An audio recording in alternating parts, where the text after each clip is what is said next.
Bringing us stories trending around the world now is Ayo Mairo Ese. Ayo? Thank you very much, Dr. Abati. Good morning, and let's begin what's trending this Monday morning here in Lagos, Nigeria.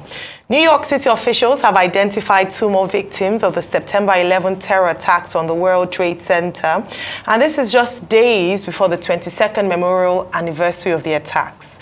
According to a news release from the mayor's office, man and woman identified are the 1,648th and 1,649th victims identified. The 2 were identified through advanced DNA testing of their remains. The mayor's office said that they were withholding the names of the 2 new victims at the request of their families. These are the first identifications since September 2021, according to the release. We all remember 9/11, and years afterwards, still a day where remember what happened with the Twin Towers and what changed perhaps a significant time in the history of terrorist attacks in the United States of America, with chain reactions following afterwards.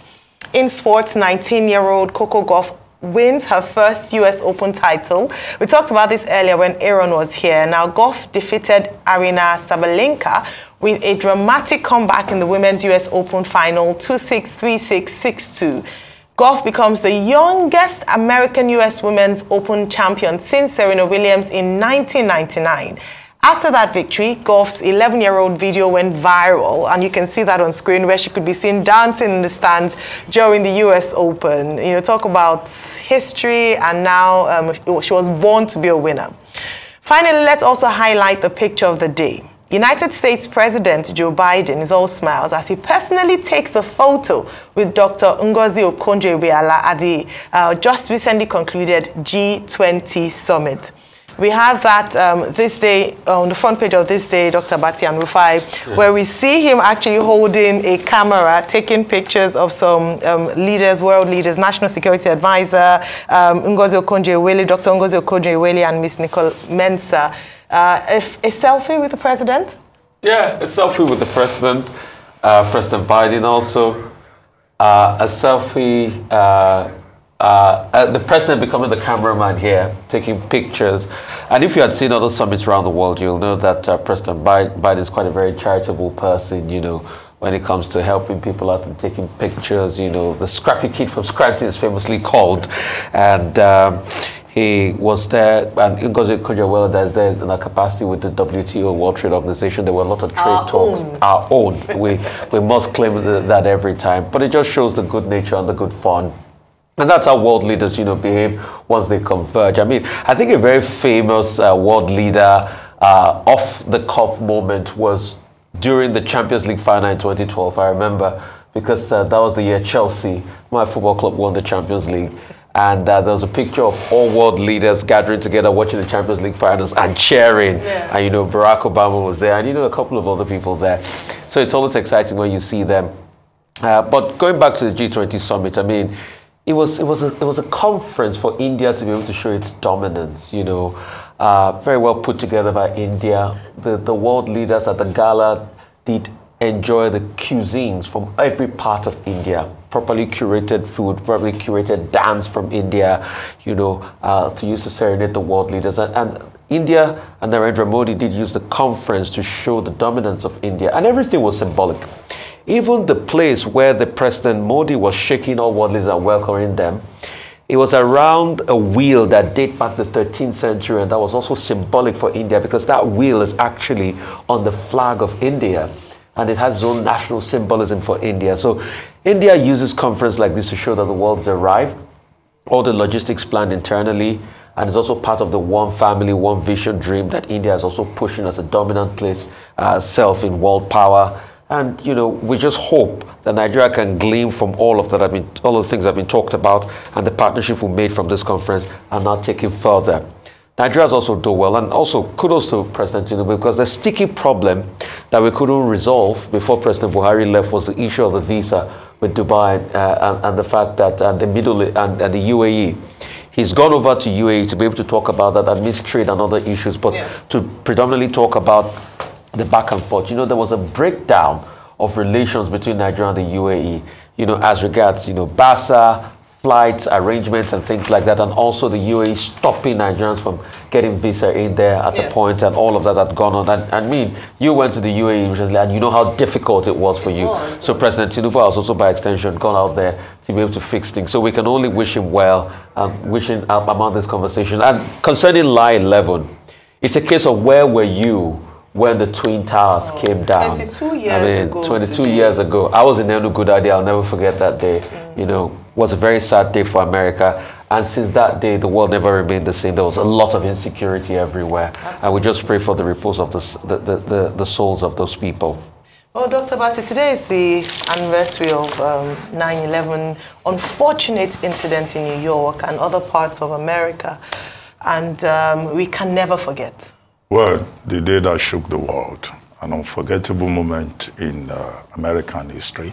And if you look at the events after that, it has led to greater concerted action about terrorism, you know, resulting in, you know, different countries, leaders of the world, coming together to target what has been identified as the axis of evil and the spread of terror, becoming a threat to humanity. You've seen since then that, you know, there's been greater sophistication in terms of the nature of asymmetrical war by other means rather than conventional warfare, and the kind of methods and tactics, you know, being used by people who have their own agenda, presenting the world with an entirely new challenge. But of course, Ground Zero will always be remembered on an occasion like this as a day, you know, when evil took over the airspace, you know, the skies in America, to the greatest surprise, you know, even of the best intelligence experts, you know, in the United States.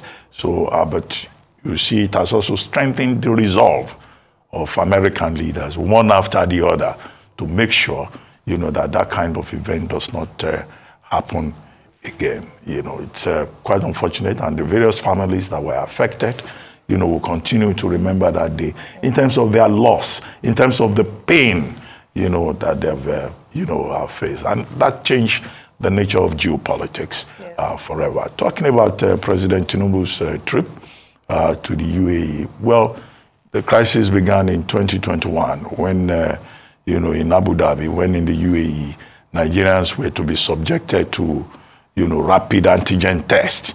And that became a diplomatic issue, resulting in a situation whereby Emirates Airlines suspended its flights to Nigeria, and also subsequently a visa ban was slammed on Nigerians. It's good that President Tinubu is already in Abu Dhabi holding meetings.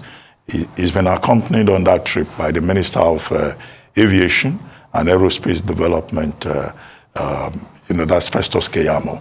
But we're hoping that, you know, this focus on the aviation sector by the president will go beyond, you know, just trying to get Emirates Airlines back here, making, you know, relations between Nigeria and the United Arab Emirates, you know, smoother. But it will be also about other issues in the aviation sector, because there are so many unresolved issues in the aviation sector. You know, the other day we were talking about Nigeria Air, which some people have pointed out that if the minister doesn't tread carefully, it could drive Nigeria, push Nigeria into a lot of legal conflicts with other stakeholders in that particular arrangement. And then there's also the issue of bilateral air services agreement, BASA, the frequency of flights available, you know, to Nigerian airlines. And then other airlines, you know, within that, you know, in Nigeria, that have been taken over by AMCON. Right? I think aero contractors, I think also Arike, you know, that what is the status, you know, of these airlines that have been taken over, and has AMCON been able to make any difference? So a whole lot of issues apart from concessioning that, you know, what's his name, the Minister of Aviation is focusing upon. So there should be a comprehensive look at that sector, and we hope that in taking any further steps, that the Minister of Aviation would take the cautionary step of consulting widely with stakeholders, because one of the observations with recent pronouncements by the minister was that, look, he didn't consult widely enough. And consultation is important, particularly when you are new to a particular portfolio, instead of just, taking decisions just, on the spur of the moment. Absolutely. Well, Mr. Festus Keyamo has his work cut out for him. He started on a very active mode, and we hope it will continue. And like Dr. Abati had mentioned, with wide consultation with stakeholders. We shall continue what's trending following the delivery of the judgment by the Presidential Elections Petition Court last Wednesday. A dispute has arisen between former presidential candidate Atiku Abubakar of the People's Democratic Party and the legal team representing President Bola Tinubu of the All Progressives Congress. The contention centers around an inscription found on widely circulated copies of the PEPC's judgment. Atiku Abubakar claims that the inscription reading Tinubu Presidential Legal Team, as you can see on screen there, functions as a header, suggesting that it may originate from Tinubu's legal team unless proven otherwise. Atiku expressed his concern, stating that all 798 pages of the certified true copies of the judgment given to Tinubu's legal team bore this same inscription. However, in a swift response, the Tinubu legal team clarified that the inscription was a watermark intentionally placed on their own copies of the judgment. They asserted that this was done before circulating scanned soft copies to their legal team members, dismissing any allegations of predetermined manipulations. Let's take some reactions on social media.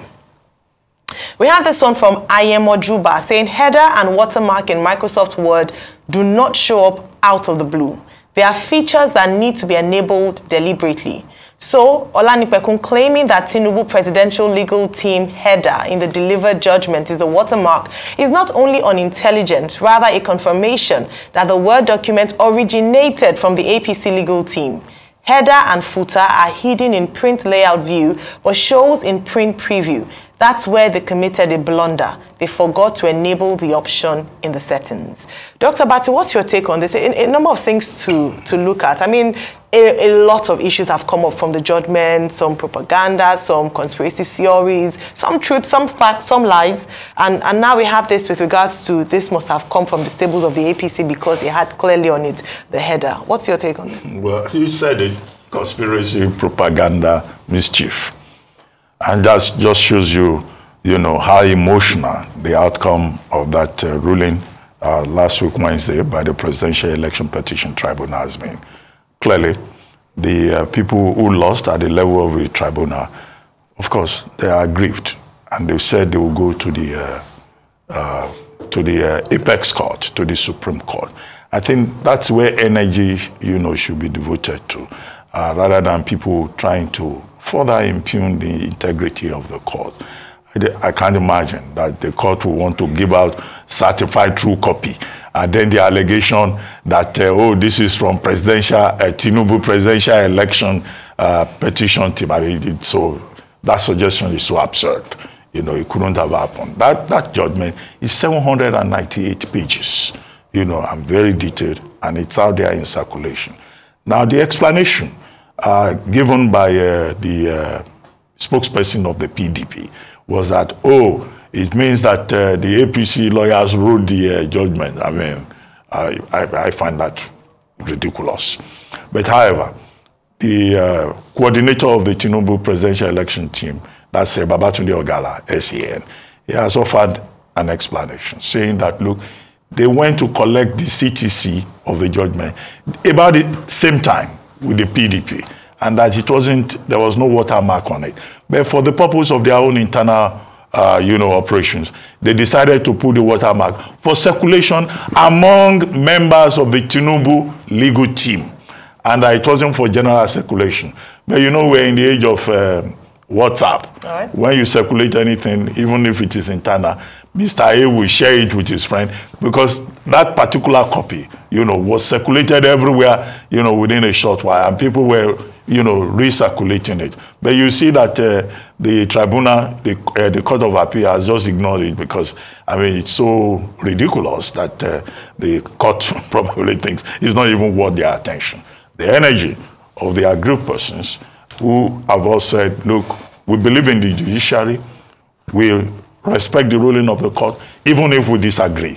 The place to express that disagreement is at the apex court, not through insinuations, innuendos, and propaganda that will just amount to nothing but a distraction.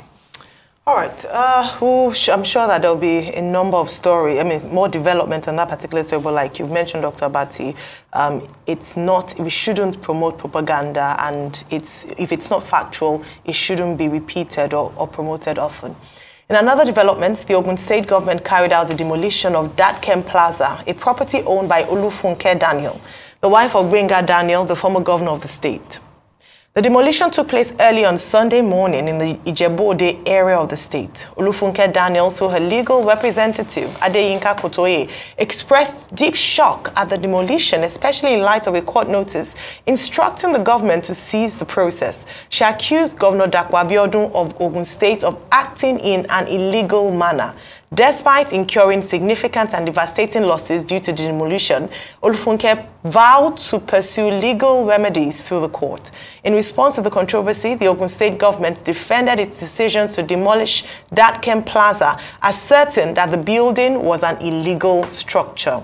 Rufai, Ogun State matters arising, another demolition with, well, not in Ogun, but at least a demolition in Ogun State, and this time there are issues. So matters arising, another demolition. Nobody likes a demolition because it's waste of resource, and the resource could have benefited. So are there ways around it? So nobody supports a demolition from an entrepreneurial point of view. But also from a state planning point of view, the Ogun State government claims that they had told them the challenges with the building prior to this time.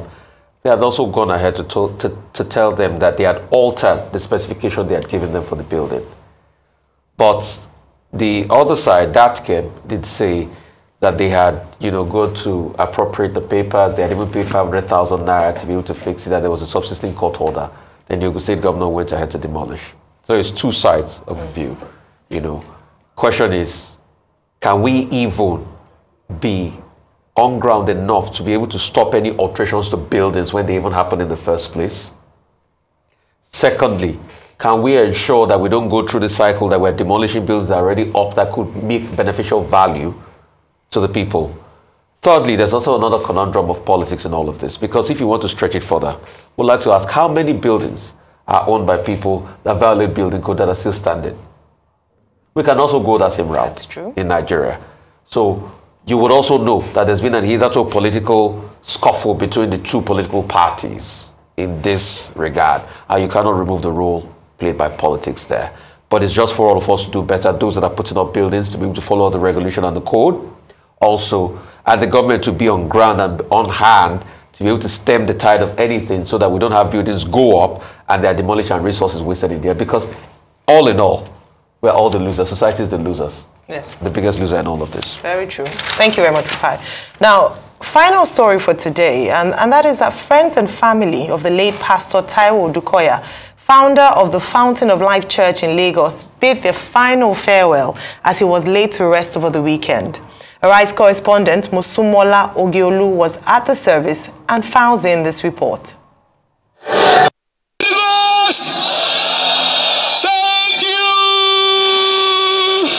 The founder of the Fountain of Life Church, Pastor Taiwo Dukoya, has been laid to rest in Lagos. Families, friends, and members of the congregation shared their heartfelt tribute, reflecting on the ways in which Pastor Dukoya has impacted countless lives with his wisdom, compassion, and unwavering faith. For I am persuaded that neither death nor life, nor angels, nor principalities, nor powers, nor things present, nor things to come, no height, nor depth, nor any other creature shall be able to separate us from the love of God. Everybody talks about Pastor Taiwo Dukoya as the father, the caregiver, the compassionate, and everything, because he's everything to everybody. But when the family talks about him, I know it carries weight. If you want to know a real man, you don't listen to what the press are saying, you come to the house. Pastor Taiwo Daniel Dukoya was not only an embodiment of love, peace, and humility, which was a replica of our earthly father. He also built on the Christian foundation that Baba laid, and he took it to a higher level in the service of God and humanity. He ran his Christian race with passion, total commitment to God, completely sold out for Christ, and full of faith, even in the face of adversities. Pastor Taiwo is humble to a fault. We all know that. He's a man of the highest integrity. You'd wonder how he teaches people integrity is this house. It's not by teaching it. It's by being it. And he taught us that there is no compromise when it comes to that. A man of integrity, simplicity, and you see, some people came to Fountain arrogant. They are humble today. Do you understand? Because you see, when you see the person that is leading you and you can see humility, who are you to be arrogant? That is the DNA that we have. In the sermon delivered by Bishop David Abioye, he reflected on the steadfast faith of Pastor Dukoya and the enduring lessons he leaves behind. His name, his character, and his dedication to serving others stands as a testament to his legacy. Bishop Abioye urged the congregation to regard the ultimate destination, which is eternity. Teach us to program, to plan, to strategize, to put in more, to invest into our days, that we may gain a heart of wisdom. The big question to all of us this morning is, how wisely are you living? The funeral service of the late Pastor Taiwo Dukoya is a tribute to his remarkable journey of faith and a celebration of the legacy he leaves behind. May his soul find eternal peace.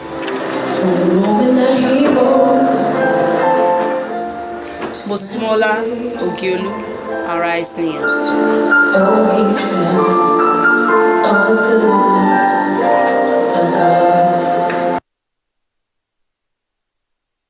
I must say that that particular image or video of the first daughter of Pastor Taiwo Dukoya singing that song was perhaps one of the most emotional and powerful parts of the 3-day ceremony, which started on Friday with the service of songs, Saturday with the funeral service, and Sunday with the Thanksgiving service. I don't know if you saw this, but it was a great tribute, a fitting send-off for the general, as it was referred to. Pastor Taiwo Dukoya, God bless his soul, as a general.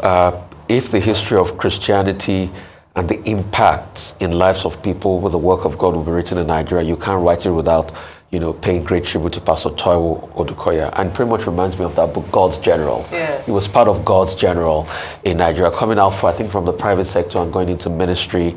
Did a lot for so many people, reached out a lot, which is, you know, wife to passing many years ago. The singles and married ministry, nobody has been able to get to that level of Pastor Bimbo Odukoya's blessed memories. But it is very sad that he suffered a lot of, you know, tragedy in his life. When Pastor Namti passed, he never got over the death of Pastor Namti, and that really affected him and his past. But I know the Church of God and the House of God will constantly prevail. And his church and the ministry he's left behind definitely is in good hands, and his legacy will never be forgotten. Rest well, God's General. Papa has called you home. Absolutely. Well, to live in the hearts of those you love is to live forever. There's no doubt that the legacy that Pastor Dukoya has left behind would outlive him. You know, it was a very moving, you know, touching occasion. The photographs, you know, the quality attendance, people who turned out in large numbers to come and pay their respect, and particularly the Christian community. You know, the leaders of the church. I saw Bishop Okonkwo there. I saw, you know, all the Christian, yes, you know, yes. In fact, you know, all of them turning out to show solidarity and support for the family. And I think the children did very well. You know, we saw Jimmy Dukoya, you know, they're paying tribute, and then the twins also paying tribute, and then the two ladies.